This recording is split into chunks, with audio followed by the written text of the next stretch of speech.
Horacio Cartes llega a la presidencia de la República en medio de condiciones que no se habían dado antes para otros gobernantes de la transición, contando con correligionarios suyos en los tres poderes del Estado, una amplia mayoría en ambas cámaras y una oposición dividida y debilitada.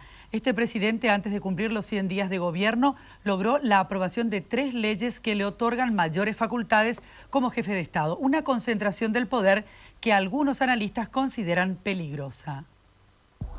Una semana después de asumir la presidencia de la República y ante un ataque del EPP, Horacio Cartes y su equipo aseguran que solo con la modificación de la Ley de Defensa Nacional podrán combatir efectivamente al grupo criminal y solo de esa manera lograrán la captura en el menor plazo posible.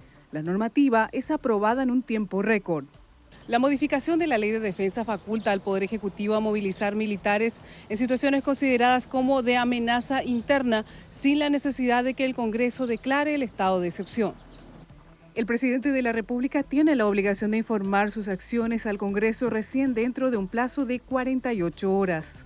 Tiene todas las condiciones para llevar adelante políticas que solucionen nuestros problemas, que hoy no son políticos, sino que son sociales. Pobreza y desigualdad.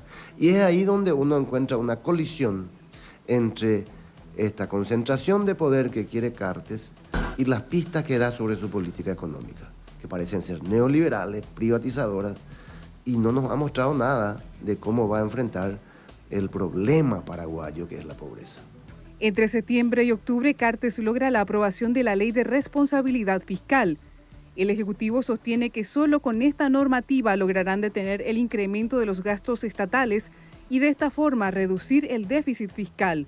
Un proyecto alternativo presentado por el Frente Guazú que planteaba reservar un piso de gastos para el sector social, mientras se fomentaba la responsabilidad fiscal, fue dejado de lado.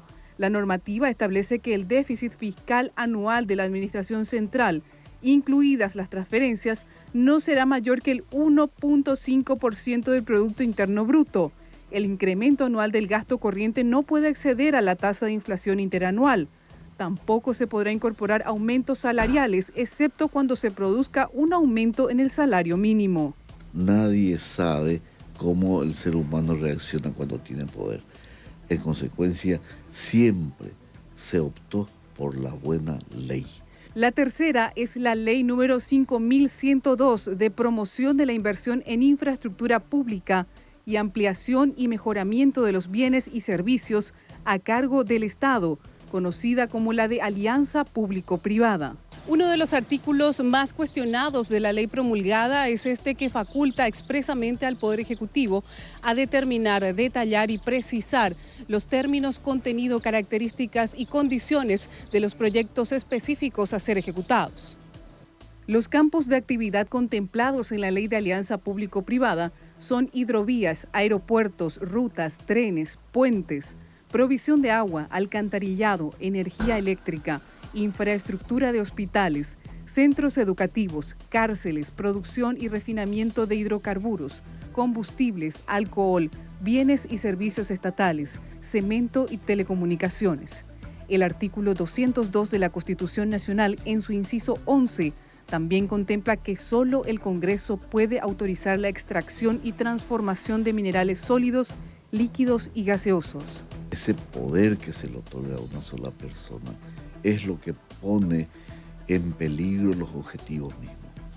La Constitución Nacional establece en su artículo 3 que el gobierno es ejercido por los poderes legislativo, ejecutivo y judicial. Ninguno de estos poderes puede atribuirse ni otorgar a otro ni a persona alguna, individual o colectiva, facultades extraordinarias o la suma del poder público. Las normas de buena política recomiendan no concentrar demasiado poder ni siquiera en un estadista con amplias credenciales democráticas. Esto es imprudente. Concentrarlo en manos de Horacio Cartes es cuando menos peligroso. El problema es que si Cartes maneja de manera muy personalista esta concentración de poder que está teniendo, no será el Parlamento el que le pondrá freno. El Parlamento tiene una crisis de representatividad y de desprestigio tan grande que yo no creo que por allí venga el freno. El analista recuerda que en toda la transición Andrés Rodríguez y Nicanor Duarte Frutos podrían ser considerados como los presidentes que lograron acumular una cantidad importante de poder, pero ninguno de ellos contó con las ventajas que dispone Horacio Cartes. Sus correligionarios presiden los otros dos poderes del Estado, cuenta con amplia mayoría en ambas cámaras. La oposición está dividida y debilitada. Además, las condiciones macroeconómicas son óptimas. Si bien aseguraron que las finanzas públicas son complicadas por la falta de fondos, Cartes vetó el impuesto a la exportación de granos, que le iba a permitir contar con más recursos. Los analistas sostienen que la ciudadanía debe permanecer vigilante para evitar que se reproduzcan antiguas prácticas que dañaron a la nación y cuyas consecuencias aún son perceptibles. Con imágenes de Edgar Rivas, informó Rocío Pereira da Costa.